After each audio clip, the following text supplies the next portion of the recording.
Good morning dear students. अब हम लोग अपनी छुट्टियों के बाद जो कुछ भी अभी पढ़ रहे हैं उसमें मैं आपको रिवीजन कराऊंगा बच्चों, ठीक है। और रिवीजन में ये होगा कि सबसे पहले मैं अलजेब्रा ऑफ मैट्रिसेस का रिवीजन कराऊंगा, फिर आगे डिटरमिनेंट का और ऐसे आगे, ठीक है। और फिर आप लोग अभी ध्यान से इसे रिवीजन को देखिए। और फिर एक बात आपको ये बतानी है कि आपने जो टेस्ट दिया था एक बार संडे को हुआ था आपका, ठीक है, उसके कोई भी अपनी कॉपी को उसमें से अभी डिलीट नहीं करेगा क्योंकि कुछ लोगों की कॉपी नहीं दिख रही है उसमें, इसीलिए मैंने मार्क्स ओपन नहीं बताए नहीं है लोगों को, ठीक है। और उस कंडीशन में ये है कि हो सकता है किसी ने व्हाट्सएप पे भेज दिया हो तो वो उससे मैं पूछूंगा कि आपका क्यों नहीं आया है, और वो फिर मुझको कुछ लिख के भेज दे तो वो व्हाट्सएप पे पहले आ जाएगा उस नंबर वाला, क्योंकि व्हाट्सएप पे बहुत सारे लोगों ने बहुत कुछ, जाने कितने लोगों ने बहुत कुछ भेज रखा है, तो जो आता जाएगा कुछ भी लिख के वो भेजते चलेंगे, अपना नेम ही लिख के भेज देंगे तो वो पता चल जाएगा हाँ इनका टेस्ट इसमें है, तो वो मैं चेक करके दे दूंगा। लेकिन अभी कोई बस बाकी सब चीजें डिलीट कर लीजिए, जितने भी आपने होमवर्क उसमें लगाए वो सब चेक हो चुके हैं, बस टेस्ट वाला अभी डिलीट मत करिएगा, जो संडे को हुआ था उसे रिमूव मत करिए, ठीक है। इतनी जानकारी के बाद रिवीजन में अलजेब्रा ऑफ मैट्रिसेस चैप्टर है, चैप्टर नंबर 4 आर.डी. शर्मा में बच्चे चैप्टर नंबर जो 4 है उसमें ये कहा गया है पेज नंबर 4.7 पे 7th का first part, construct A 4x3 matrices A is equal to Aij। बच्चों A is equal to Aij और ये A is equal to Aij जो है वो 4x3 मैट्रिक्स कंस्ट्रक्ट करनी है, 4x3। और ये 4x3 जो मैट्रिसेस कंस्ट्रक्ट करनी है बच्चों, इसमें 4x3 में ये हो जाएगा कि आपको पहले 4x3 मैट्रिक्स बनानी होगी, 4x3 मैट्रिक्स बच्चों बनानी होगी। तो 4x3 और whose elements Aij is given by, ये 2i plus i upon j है, 2i plus i upon j है। तो बच्चों सबसे पहला काम ये हो जाएगा, ये a is equal to मैं लिख लूंगा a is equal to a11 a12 a13 21 22 23 31 32 33 41 42 43, इसमें 3 4, इसका 4x3 का मीनिंग क्या होता है, 4 रो और 3 कॉलम, 4 रो और 3 कॉलम हो गए बच्चों। तो देखिए 4 रो हो गई इसमें और 3 कॉलम हो गए, ठीक। और 4 रो और 3 कॉलम होने के बाद हम लोगों को ये काम करना होगा कि इसके ये आंसर नहीं है, ये आंसर नहीं है, मैं पहले बताया था ये आंसर नहीं है और ये आंसर नहीं है। आंसर क्या है, आंसर है A11 निकालिए, और A11 ऐसे निकलेगा बच्चों, इसमें 1 रखें i की वैल्यू और j की वैल्यू भी 1 रखें, और i1 हो जाएगा, i1 लगा दें तो ये 2 1 जा 2 और i और j दोनों ये 1 हो जाएंगे, 1/1 हो जाएगा, तो 2 + 1 3 हो जाएगा बच्चों, क्या हो जाएगा ये 3। और A12 निकालिए, A12, अब 1 2 से आप सीख जाएंगे अगर आपने नहीं सीख रखा है तो i की जगह 1 लगाइए, 2 1 जा 2, i की जगह 1 और j की जगह 2, 1/2, 2 2 जा 4 + 1 5/2, यहाँ 5/2 लगा दीजिए। और फिर बच्चों 1 3 मैंने ये निकाला है, i की जगह 1 और j की जगह 3, 1/3, 3 2 जा 6 7/3। ऐसे ही बच्चों 2 1 2 2 2 3 3 1 3 2 3 3 4 1 4 2 4 3 सबकी वैल्यू लगा दी जाएगी और ये आंसर कहलाएगा। अब किसी भी जमाने में ये क्वेश्चन पहले 3 मार्क्स में आता था, जब 3 मार्क्स के क्वेश्चन आते थे, फिर ये 2 मार्क्स में आने लगा, अब ये 1 मार्क्स से ज्यादा में बच्चों नहीं आएगा। और जब 1 मार्क्स से ज्यादा में नहीं आएगा तो 1 मार्क्स भी हमारे लिए इंपॉर्टेंट है। तो ये आपने सीख लिया कि मैट्रिक्स को कंस्ट्रक्ट कैसे करा जाए। कंस्ट्रक्ट करने में सबसे पहले ये matrix A equal to AI के कंस्ट्रक्ट है मैट्रिक्स 4/3, तो 4/3 की पहले मैट्रिक्स बना लीजिए 1 1 1 2 1 3, और 4/4 की है तो 1 4 2 1 2 2 2 3 2 4 3 1 3 2 3 3 3 4 4 1 4 2 4 3 4 4, जितनी रो जितने कॉलम है उस हिसाब से। फर्स्ट ये क्या कहलाता है, फर्स्ट रो, और ये क्या कहलाता है, फर्स्ट कॉलम। ये रो और ये कॉलम, ये रो और ये कॉलम का एलिमेंट है, ये रो और ये कॉलम का एलिमेंट है। फर्स्ट रो सेकंड कॉलम, ये है first row first column, first row second column, first row third column का एलिमेंट। तो बच्चों आपने इस एलिमेंट्स को बिना लिखे अगर आप इतना ही ऊपर वाली लाइन छोड़ देंगे तब गलत हो जाएगा। आपको aij equal to 2i plus i upon j से एलिमेंट भी यहां निकाल के रखने होंगे और तब ये इसका आंसर होगा। ठीक है, अब मैं आपको एक पेपर भी दे रहा हूं, उसको आप मुझे करके लगाइएगा। उसमें सिर्फ 5 क्वेश्चन होंगे, बेहद इंपॉर्टेंट होंगे बच्चों। तो आगे अब देखिए कौन सा क्वेश्चन आ रहा है बच्चों। तो देखिए जो क्वेश्चन आया है वो एग्जाम्पल नंबर 14 है और पेज है 4.31, पेज 4.31 पर एग्जाम्पल नंबर 14 आ गया आपके पास, पेज 4.31। और पेज 4.31 में बच्चों ये कहा गया है ठीक कि पेज 4.31 आप लोगों को दिखाई दे रहा होगा एग्जाम्पल नंबर 14 कि a equal to small a 1 0 a, और तब a की पावर n, a की पावर n, n a की पावर n माइनस 1 0 a की पावर n लाना है। ये इंडक्शन लिखा है या नहीं लिखा इससे कोई मतलब नहीं, लेकिन अगर a क्वेश्चन दे रखा है एक मैट्रिक्स और a की पावर n लाना है तब आपको समझ लीजिए, बस जैसे ही ये क्वेश्चन मिला वैसे ही आप समझ लीजिए a है और a की पावर n लाना है, इंडक्शन से ही करना है आपको, ऊपर कुछ फिर नहीं पढ़ना कि a equal to this then a की पावर n, तब इंडक्शन से ही करना है ये क्वेश्चन। इंडक्शन में क्या है, स्टेप 1 n इक्वल टू 1,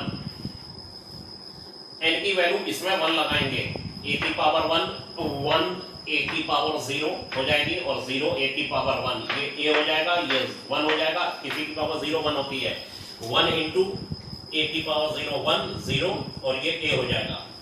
और फिर अगर ये a इक्वल टू इतना आ गया है, a इक्वल टू इतना आ गया तो ये देखिए a के इक्वल आ गया, लिखा जाएगा सो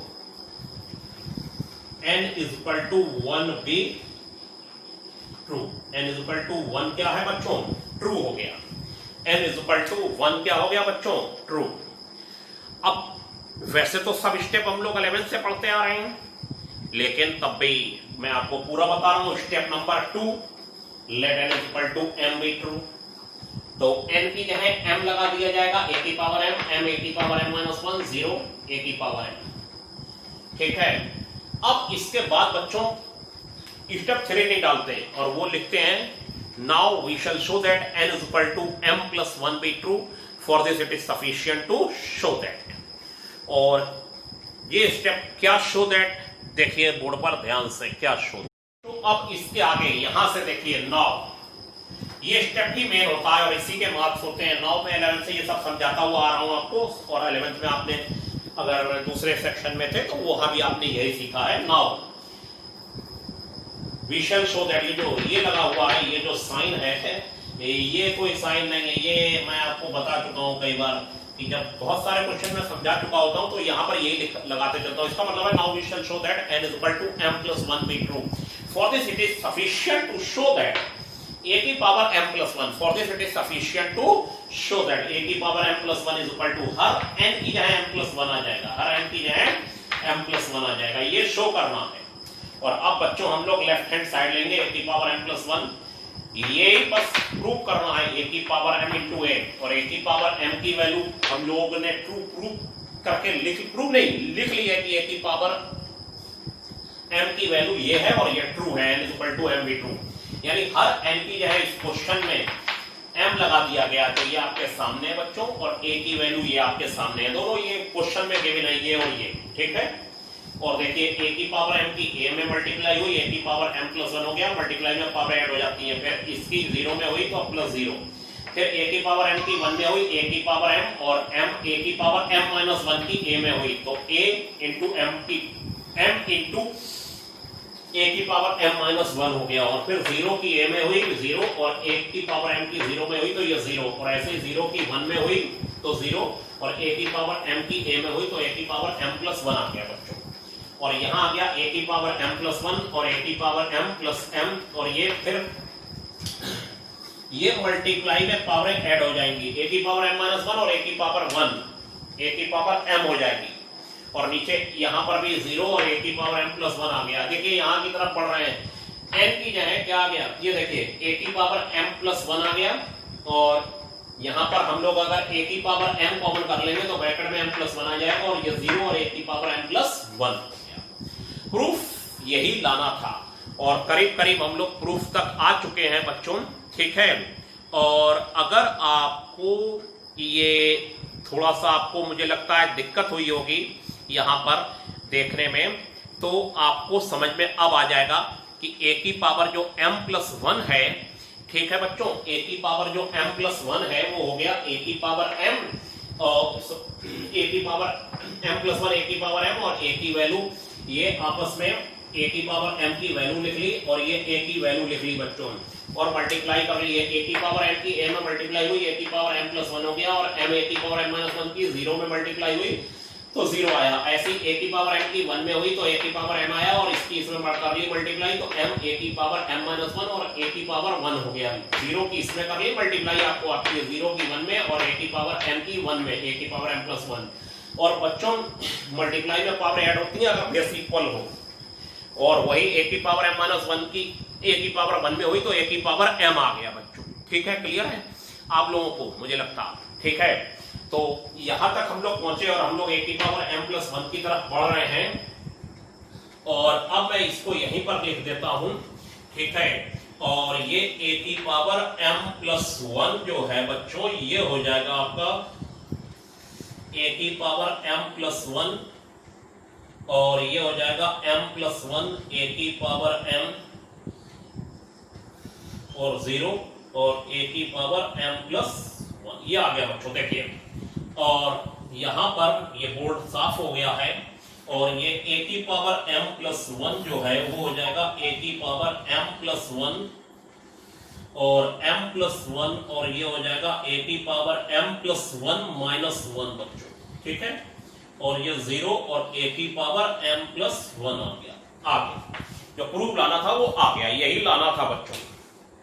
और फिर दी एंड इससे करा जाता है, so n is equal to m plus 1 भी ट्रू, सब कुछ लिखना जरूरी, मार्क्स नहीं मिलेंगे। So n is equal to m plus 1 भी ट्रू, और फिर लिख दिया जाएगा hence by the PMI the result is true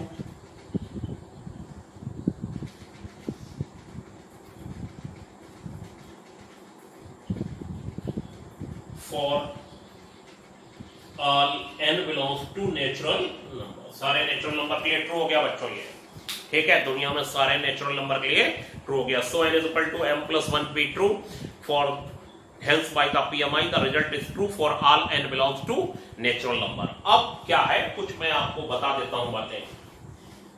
आप सभी लोग क्लास में जो अपना रोल नंबर है उसके हिसाब से पूरा क्लास अरेंज कर लीजिए, वो आपके पास सारी बातें आ गई होंगी। क्या करना है कि नाम से पहले अपना रोल नंबर लगा लेना है, नेम से पहले, और सबके अपने नेम होने चाहिए, ठीक है। कोई दूसरी आईडी से चल रहा है तो वो नेम मुझे दिखाई नहीं देना चाहिए, चेंज करिए सब लोग, ठीक है। और उसमें अपने नाम लगाइए, और अपने नाम के आगे रोल नंबर लगाइए, और आगे अपने नेम के क्लास सेक्शन भी लिख दीजिए बच्चों, वो बढ़िया रहेगा, ठीक है। क्लास सेक्शन बाद में, और मुझे लगता है पहले रोल नंबर लिख दीजिए। आपके पास ऐसा बता दिया गया होगा आप लोगों को क्लास टीचर के द्वारा, ठीक है। ये काम करिए, और ये मैंने आपको आज रिवीजन कराया, इसे आप करके देखिए। और फिर मैं आपको बता दूं ये कॉपी पर आज के आज ही नोट हो जाना चाहिए, डेट डाल के, जैसे क्लास में पढ़ रहे होते हैं। और जो होमवर्क मुझे दिखने वाला है वो मेरा पेपर होगा, बस वो मुझे दिखना चाहिए, ठीक है, क्लासरूम में। और बाकी आप अपने ये करते रहिए, और जब स्कूल खुलेंगे तो उस होमवर्क की कॉपी पर पूरा चेक होगा। बस रोज, हर एक रोज छोड़ के एक रोज बाद आप लोग अपना जो रेगुलर होमवर्क है उसमें जो क्लासरूम में दे रहे हैं वो डिलीट कर लिया करिए, बस अभी टेस्ट डिलीट मत करिएगा। तो आज के लिए इतना ही बच्चों, थैंक यू।